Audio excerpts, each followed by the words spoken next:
Hello, my friends.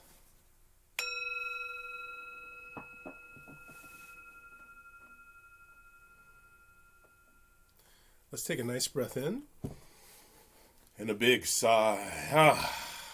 Let the breathing come back to normal. Welcome.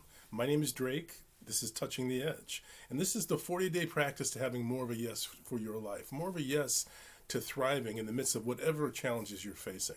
And so today, day 28, it's so wonderful to me that we're moving closer and closer to that 40th day.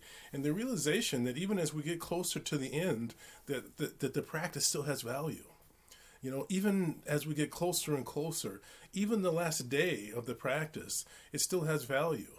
Orienting yourself towards thriving, towards creativity, orienting yourself to some great goal that you have that you would love to see yourself achieve. Even if you don't have time, to keep pointing towards that, to keep learning, to keep moving towards that great goal. So write it down, plot it from here to that last day. How are you going to learn how to play that guitar? What is that process you're going to take? What is that process to begin the great book that you're going to write? What is that process?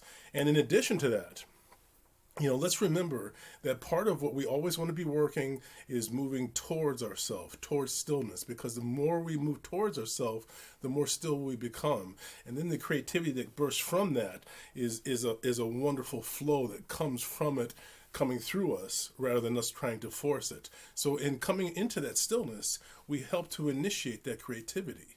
And so that process of stillness, I just want to talk about that for just a moment. Did your mother or your grandmother or someone down the line from you, did you ever know anyone who had a recipe book? Isn't that great when you make that recipe from your great grandmother and it's so delicious? It connects you to that person. I'm asking you to put together a recipe book that is about practices that you have learned that are soothing and calming to your nervous system and that help you to feel more hopeful and more inspired. What works for you is not the same that's going to work for everyone else. And so, that's what I do is I'm always bringing more practice and studying more practices and allowing practices to be created through me and working with them. What works for you now, what calms and soothes you now, might not have worked at a different point of your life, and vice versa. So I just want to share with you one practice before we go here today.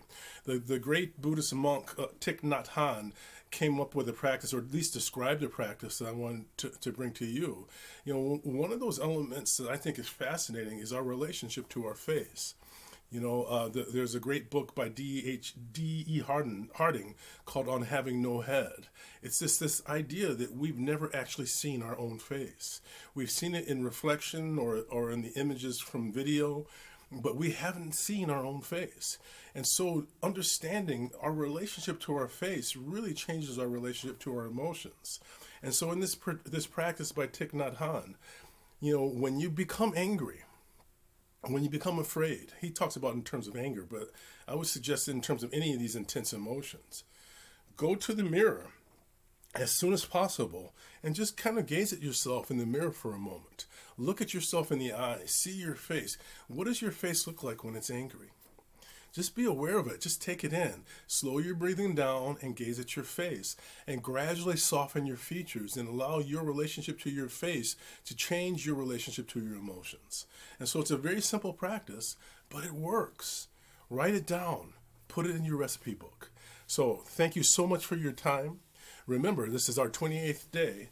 And if you enjoy these sessions that we're having, these little communications, please share them. Support me in putting out a positive vibration into the world. Support me to support others, and so we can all support each other. Like this video if you've enjoyed it, subscribe, and let's activate a powerful positive vibration. I'm going to ring the bell. Listen carefully.